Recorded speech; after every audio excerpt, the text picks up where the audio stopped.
এই রেসিপিটা বানাতে কোনো সময় দিনক্ষণ কিছুই লাগে না, জাস্ট মনে হলো বানিয়ে নিতে পারেন। এতটা সফট আর খেতে ততটাই টেস্টি।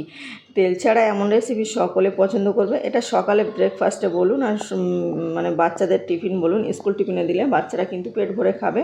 আর এটা কিন্তু অনেক মজার, দেখেই বুঝতে পারছেন। আর আমাদের হাতে সময় কম থাকে, এখন প্রতিটা বাচ্চার স্কুল কিন্তু সকালে সকালে সময় কম থাকে, সকালে নাজেহাল অবস্থা। এই রেসিপিটা একদম অল্প সময় বানিয়ে নিতে পারেন আর সকালে একেবারে সকলের জন্য জলখাবারেও রেখে দিতে পারেন। দেখুন একদম সফট আর হালকা করে ভাঙছি তো ভেঙে যাচ্ছে, এতটা মজার আর খুবই কম সময় লেগেছে। আসুন দেখে নেওয়া যাক কীভাবে বানিয়েছি। প্রথমে এখানে একটা মিক্সিং জার নিয়েছি আর এখানে 1 কাপ সুজি নিয়ে নিচ্ছি আমি। মানে যে কোনো কাপ বাটি মেনশনটা ঠিক রেখে দিতে হবে। তো আমি যে কাপে সুজি নিয়েছি সেই সেম কাপে 1 কাপ চিনি দিয়ে নিচ্ছি। মিষ্টিটা একটু কমিয়ে বাড়িয়ে নিতে পারেন। তো আমার মনে হয়েছে এটা পারফেক্ট, বাড়িয়ে মানে এটাই পারফেক্ট, এর থেকে কম নিতে পারেন, বাড়িয়ে নিলে বেশি মিষ্টি হয়ে যাবে।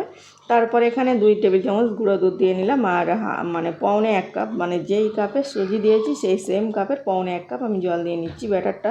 আমি এখানে 2 টেবিল চামচ গুঁড়ো দুধ দিয়েছি, আপনারা চাইলে কিন্তু লিকুইড দুধ দিয়ে নিতে পারেন। তা সেই ক্ষেত্রেও পৌনে 1 কাপ দিয়ে নিতে হবে। আবারও বলছি, বেশি দিলে কিন্তু ব্যাটারটা পাতলা হয়ে গেলে রেসিপিটা সাকসেসফুলি হয় না, অনেকটা পাতলা হয়ে যাবে। তার জন্য আমি দেখুন প্রথমে এভাবে দিয়ে 10 সেকেন্ডের মতো একটু ওভাবেই রেখেছিলাম, তারপরে মিক্সিতে ঘুরিয়ে নিলাম, একটু ভালোভাবে ব্লেন্ড করে নিয়েছি। দেখুন একদম পারফেক্ট একটা ব্যাটার তৈরি হয়ে গেছে, একদম স্মুথলি। একটু দাঁড়া দাঁড়া থাকলেও কোনো ব্যাপার নেই। তারপরে আমি মিক্সিং জারটা ধুয়ে একটু অল্প করে 1 টেবিল চামচের মতো জল দিয়ে ধুয়ে নিলাম, সেটা দিয়ে ঢাকা দিয়ে রেখে দিচ্ছি। এখন কিন্তু এটা ঢাকা দিয়ে রেখে দিলে 10 মিনিটের মতো ব্যাটারটা রেস্টে রেখেছি, টাইট হয়ে যাবে। এদিকে একটা আমি নরম দেখে নারকেল নিয়েছি, যেটা একদম মানে বলে কচি নারকেল, ডাবের নারকেল, সেটা আমি গুঁড়ো করে নিয়েছি। আর এদিকে এখন ব্যাটারটা আমি 10 মিনিট পরে বার করে নিচ্ছি। দেখুন অনেকটা কিন্তু টাইট হয়ে গেছে ব্যাটারটা, যেহেতু সুজি দেওয়া আছে টাইট হয়ে যাবে, তাই জন্য যত বেশি পারবেন এটা রেস্টে রাখবেন। 10 মিনিটের কম রাখলেও কোনো ব্যাপার নেই। তাহলে জলটা একটু কম করে দিয়ে ব্যাটারটা গুলে নিতে হবে। তারপরে স্বাদ অনুযায়ী লবণ দিলাম 1 চিমটি পরিমাণ, আর 1 চিমটি পরিমাণ বেকিং পাউডার দিলাম। তারপরে এটা দেওয়ার পরে আবারও একটু ভালোভাবে ফেটিয়ে নিচ্ছি। বেকিং পাউডারটা যেন ভালোভাবে অ্যাক্টিভ হয়ে যায় তেমনভাবে একটু সময় ধরে ফেটিয়ে নিতে হবে। ফেটানো আমার হয়ে গেছে। যে নারকেলটা কুড়িয়ে রেখেছিলাম ফ্রেশ নারকেল কোড়া 1 কাপ দিয়ে নিলাম। সেম কাপের কিন্তু আমি যে কাপে সুজি দিয়েছিলাম সেই কাপে দিয়ে নিলাম।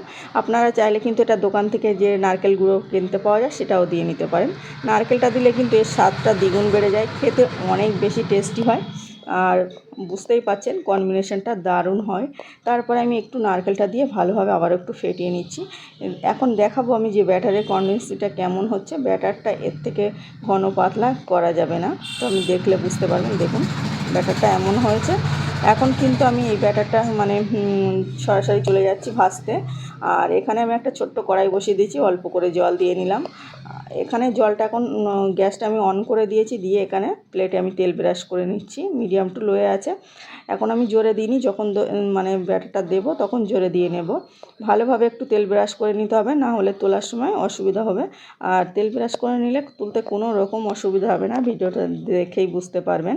তারপরে এখন কিন্তু আমি গ্যাসটা জোরে দিয়েছি, ওদিকে জলটা ফোটা স্টার্ট হয়ে গেছে। আমি এখন একটু একটু করে ব্যাটার নিয়ে এভাবে দিয়ে নেব, নিজের পছন্দ অনুযায়ী দিয়ে নিতে পারেন। তো দেখুন এভাবে 2 সাইডে দুটো দিয়ে নিচ্ছি। ব্যাটারটা এতটা মানে ঘন, খুব পাতলা না আবার খুব ঘন না, ওটা তো তোলাই হয়ে গেল। আবার একবার আমি দিয়ে দেখিয়ে নিচ্ছি। এভাবে কিন্তু আমি অনেকগুলোই এর থেকে অনেকটাই হবে। বাড়িতে সকলের জন্য বানাতে পারেন, বিশেষ করে বাচ্চাদের স্কুল টিফিনে এটা রাখতে পারেন।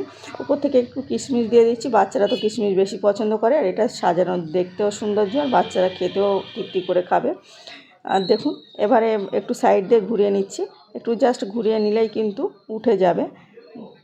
এটা কিন্তু 1 মিনিটের মতো ঢাকা দিয়ে রাখলে ভালোভাবে হয়ে যাবে। দেখুন আমার পুরোপুরি মানে সিদ্ধ হয়ে গেছে, একদম এটা তুলতেও কোনো অসুবিধা নেই।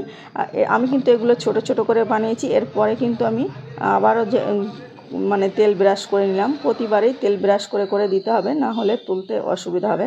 তারপর আবারও 2 চামচ ব্যাটার একসঙ্গে দিয়ে নিলাম, আর একটু উপর থেকে কিশমিশ এভাবে সাজিয়ে দিচ্ছি।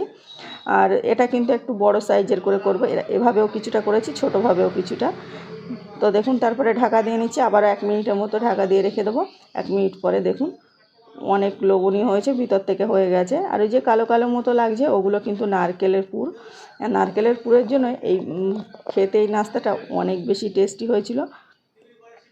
দেখুন একদম তুলতে কোনো রকম অসুবিধা হয়নি, আমি সবগুলো তুলে নিয়েছি। আমি এটা জাস্ট তোলা দেখাচ্ছি, আমি পরিবেশন করে দেখাবো আপনাদেরকে যে কতটা মজার হয়েছে, ছিঁড়ে দেখালে বুঝতে পারবেন। এটা অবশ্যই বাচ্চাদের স্কুল টিফিনে বলুন আর ব্রেকফাস্টে বলুন এই রেসিপিটা রাখতে পারেন। আর বানিয়ে তা আমাকে বলতে ভুলবেন না কেমন হয়েছে। আশা করছি সকলের ভালো লাগবে, যে খাবে সে শুধু প্রশংসা করবে। আর এতটা কম সময় আর এত ভালো টেস্টি নাস্তা মানে যে কোনো কারো ভালো লাগবে। আবারও দেখা হচ্ছে অন্য কোনো ভিডিওয়, ততক্ষণে ভালো থাকবেন, সুস্থ থাকবেন। আর ভিডিওটা দেখার জন্য ধন্যবাদ সবাইকে। আর যদি আজকে আমার রেসিপিতে কোনো নতুন বন্ধু থেকে থাকেন অবশ্যই চ্যানেলটাকে সাবস্ক্রাইব করার অনুরোধ করছি। প্লিজ অনুরোধ করে বলছি সকলে পাশে থাকবেন। জানেন আপনাদের একটা লাইক কিন্তু আমাদের নতুন ভিডিও বানাতে মোটিভেট করে, আর খুবই ভালো লাগে আপনাদের লাইক কমেন্ট পেলে।